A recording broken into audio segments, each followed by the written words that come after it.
CD Projekt Red released new hotfix to Cyberpunk 2077 and reported 8 million pre-orders, yet company's shares are going down. Also, we finally have a user score on Metacritic, and it obviously differs from the critics' score.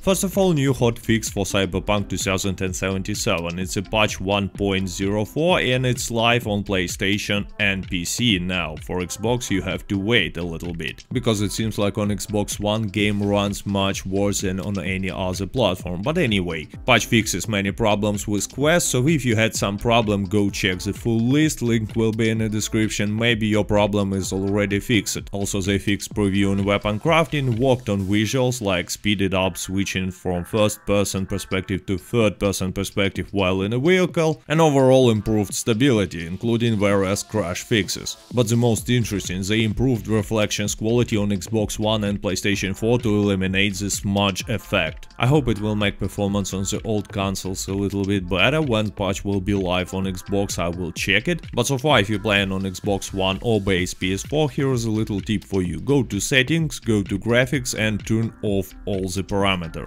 I've tested this on my Xbox One and it actually helps. I mean, I saw no difference in the picture quality, game still looks like trash but runs a little bit better. I hope this hotfix and future patches will help the game performance, because CD Projekt Red reported 8 million pre-orders, and 41% out of this 8 million was made on the consoles, and it means that we have millions of players who are playing on the past-gen consoles and probably experiencing many different problems with the game performance. And actually I wonder how many refunds have been made, because I'm pretty sure we are talking about some solid numbers here. Because under my last video, when I was comparing game performance on Xbox Series X and Xbox One, there were many comments from players who were saying that they are going to refund because game is just unplayable on their platform. Well, let's take a look at the user scores that Cyberpunk 2077 has on Metacritic. They were published yesterday. First of all, PC version. As you can see, so far user score is 6.2, and let's compare it to the meta score from critics, which is 90. And yes, there is nothing surprising about the fact that there is such a big difference, because first of all, users are usually playing on something like GTX 1050 or GTX 1060, I'm talking about the average user, while professional critics mostly using much better setups, and of course users are actually paying for the game their own money, you know, it affects. Anyway, you might say that 6.2 is a pretty bad score for the most hyped game of the year, and you are absolutely correct, but take a look here. Xbox One version, 2.8 user score. It's an absolute disaster. Yes, not too many votes now, and probably over time score will get better, but still. PS4 version has more votes, but score is insanely low, 2.3. It's even worse than on Xbox One, which is kinda weird, because as far as I know, Cyberpunk 2077 runs a little bit better on the base PS4 than on the oldest Xbox One.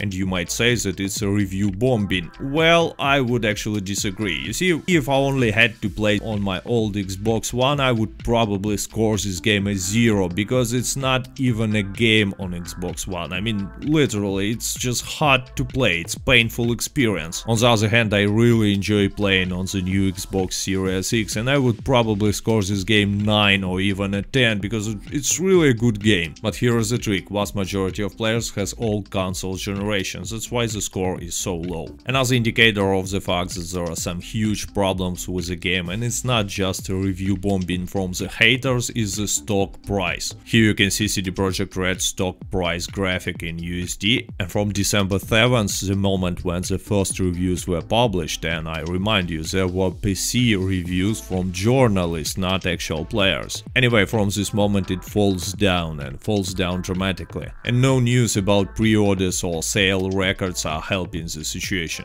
Anyway, the conclusion is Cyberpunk 2077 have some huge problems on the past console generation and on the weak PCs. Developers are working on solving this problem, but how much time will it take and whether it's even possible, I'm not quite sure. So if you haven't bought the game yet, here is my advice: wait. Anyway, I hope you enjoyed this video and this information will be useful for you. As always, thank you for watching. До свидания.